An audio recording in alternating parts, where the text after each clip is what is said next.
CTX-3030 there are 11 buttons on the keypad. There is also a finger trigger button at the top of the handle that operates the pinpoint and takes you out of the menu system. The very first button that we're going to look at is the power button. When you give this a short press, it will start the CTX-3030. The first time you press it, you will be prompted to select a language. But future startups will now go straight into the detect screen. If you press and hold the power button, you will enter the factory reset menu.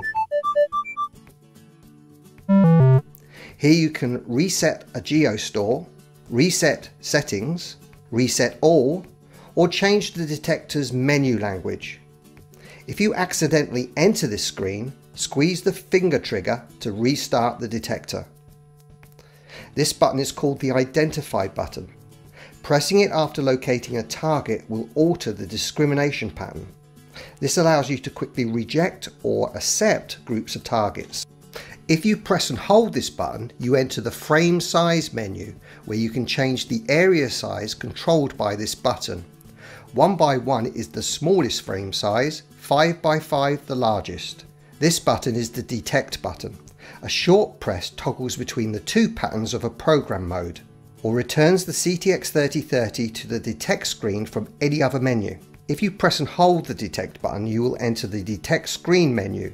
Here you can switch on or off the target trace and target trace pinpoint features. The next button is the sensitivity button. When you press and hold this button, you enter the sensitivity menu. Here you can change the sensitivity type from auto to manual, the auto level and the manual level.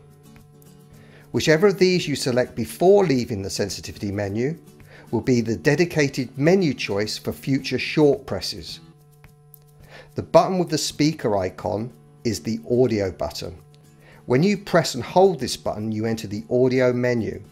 Here you can change the volume gain, threshold level, volume limits and threshold pitch. Whichever of these you select before leaving the audio menu will be the menu choice for future short presses. Now let's have a look at the noise cancel button. The first time this button is given a short press, it will automatically find the quietest noise channel to operate in. If you press and hold this button, you will enter the noise cancel menu. Here's where you can switch between automatic and manual noise cancel. This button is the ground balance button. The first time you press this button, you will enter the ground balance menu. With the ground balance enabled, you can select Start GB to perform the first ground balance. All future ground balances can be performed now with a short press of this button. If you want to switch the ground balance off, press and hold the button, then deselect the feature from the menu. Now let's have a look at the button with the world icon, the map button.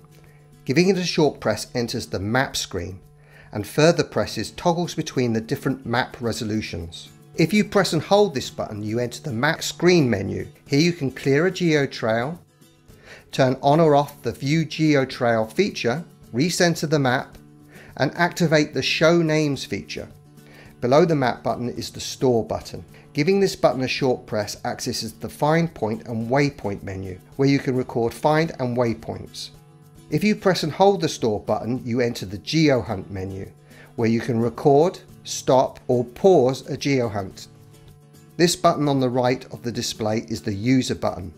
The first time you use this button with a short press, it will switch on and off the backlight feature.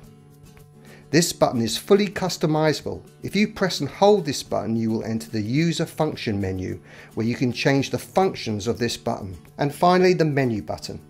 When you press this button, you enter the first layer of the menu structure. This has 4 categories: Modes, GeoStore, Display and Options. Once you press the menu, the 4 buttons around it become navigation buttons. Noise cancel is the up button, ground balance down, sensitivity left and audio right. The first of the menu categories is called Modes. Here you will find all the saved CTX-3030 program modes. The next menu category is called GeoStore. This is where all the find points, waypoints and geo hunts are stored. The third menu category is called Display. Here we can customize the detect and map screens by adding extra tools to their displays. The final category is the Option menu. Here we can control the wireless feature of the CTX-3030, enable its GPS capabilities and options, change the variables relating to your locality, and control the display backlight feature.